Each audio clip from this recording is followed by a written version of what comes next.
ఒక సాధువు గురించి మాట్లాడతాం. ఒక సాధువు కావాలంటమ్మా గత జన్మ వైభవం ఉండాలి. ఇది ఋషి పరంపరలో కొందరు వ్యక్తులు మనకు కనబడతారు.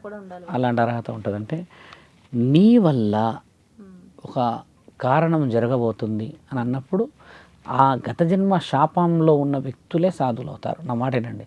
గత జన్మలో పుణ్యంలో ఉన్న వాళ్ళు సాధువు గారు బాగా గమనించండి. గత జన్మ శాపం కానీ గత జన్మ పాపం కానీ దైవాధీనమైన ఆలోచనలలో చేసిన పొరపాట్ల వాళ్ళే సాధువులు అవుతారు. ఎలా అవుతారు? గత జన్మలో పాపం చేసిన వాడు ఈ జన్మలో పుణ్యాత్ములాగా ఎలా పుడతాడంటే గత జన్మలో తెలిసో తెలియకనో ఇప్పుడు దేవాలయానికి సంబంధించింది కట్టాలనుకున్నప్పుడు నువ్వు అడ్డుకుండొచ్చు. ఒక విషయం, అందరు దేవుడిని నమ్ముతూ ఉంటే నువ్వు కొంచెం నాస్తికుడిలాగా ఉండవచ్చును.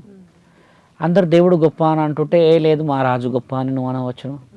దేవుడి పాఠాలన్నీ నాకు ఇష్టమే కానీ నేను పూజించను, నేను సహాయపడతాను అనవచ్చు.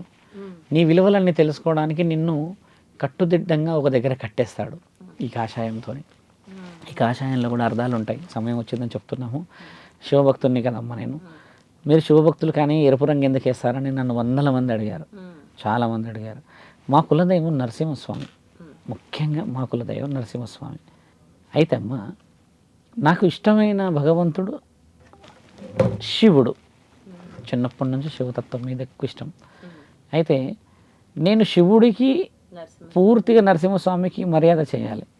ఇద్దరిలో ఏ ఒక్కరికి మర్యాద చేయకపోయినా తండ్రిని అవమానపరిచిన వాడిని అవుతా అని ఎరుపు రంగు నరసింహస్వామికి ఇష్టమైనది. అందుకని నేను ఎరుపు రంగు వేస్తాను. మళ్ళీ నేను పట్టున్నదే వేస్తాను. నరసింహస్వామికి విలువ నా దేహం మీద కప్పుకున్న, నా దేహానికి పెట్టుకున్న ఈ గంధం అంతా పరమశివుడిది. కాబట్టి నేను ఇద్దరికీ 50-50 చేసి నా ఇలవెలుపు ఉన్నది. మా అమ్మ నల్లపోచమ్మ తల్లి మాకు ఇలవెలుపు, మా ఇంటి దేవత.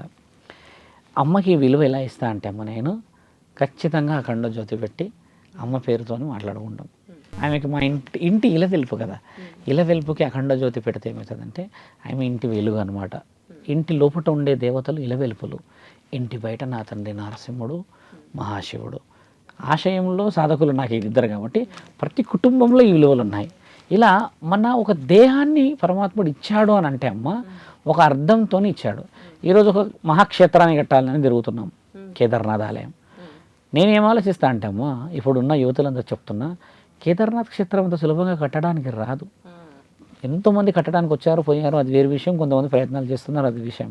ఒక వ్యక్తికి అది వచ్చిందంటే ఏ జన్మలో ఏ పాపమో ఏ పుణ్యమో తగిలి ఉన్నదో ఈ జన్మ సార్థకానికి ఈ దేహానికి ఆ గుడి కట్టే అవకాశం నాకు ఇచ్చాడు. పుణ్యం అయితే అమ్మ నేను ఎప్పుడో కట్టేటోని గుడిని, ఎప్పుడో గుడి అయిపోయేది. నాకు డబ్బులు ఇచ్చేటోళ్ళు వచ్చారు, వందల మంది వచ్చారు, గుడి కట్టగల. ఇక్కడ ప్రతి సాధువులల్లా కూడా విషయం తెలుసుకోవాలి. బ్రహ్మచారితోనున్న వాళ్ళు ఒకళ్ళు. ఈ కేశఖండనలో కూడా ఇలా జుట్టు ఉండే వాళ్ళది ఒక తత్వం ఉంటుంది. మీరు ఇదే కేశఖండనను కొంచెం ఆలోచనలో ఒకటికి పోతే వెనక్కి వదిలేసే వాళ్ళు ఉంటారు, ఇలా వదిలేసిన వాళ్ళు ఉంటారు.